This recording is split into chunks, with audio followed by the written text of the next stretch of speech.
G'day, welcome back to 4x4 Patrol Adventures. Today I want to talk about my new suspension upgrade.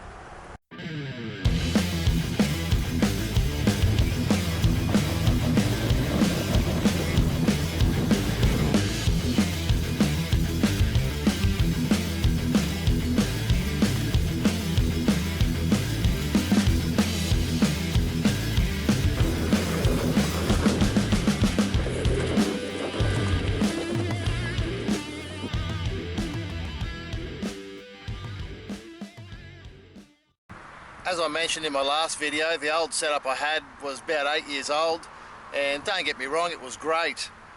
Just time for a bit of an upgrade, get a bit more travel.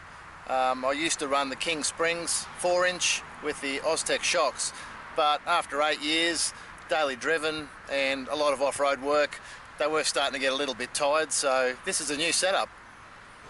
So I'll start with the front of the car. I've decided to stay with the 4-inch lift, and I've gone with the Dobinson load rated flex coils. So they're load rated up to 70 kilos of constant weight, so that works well with the front bar, 12,000 pound winch, etc. So the front shock absorbers are just a foam cell Commando 11.25 inch.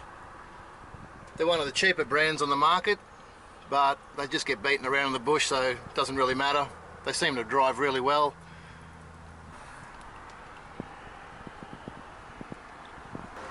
So moving on to the rear, again the Dobinson load rated flex coils. The rear ones are load rated to 150 kilos, so that holds the high lift jack, the fridge, the battery, tool bag, recovery bag, etc. And again, it gives you that nice on-road feel. And also running the Commando 12-inch travel shocks, which is great. They'll max out, but your coil still stays tight. There are no retainers, no drop cones, etc. So as you can see, it's a pretty basic setup. It seems to work quite well. It's got a great on-road feel. There's not much body roll. Drives well with the trailer.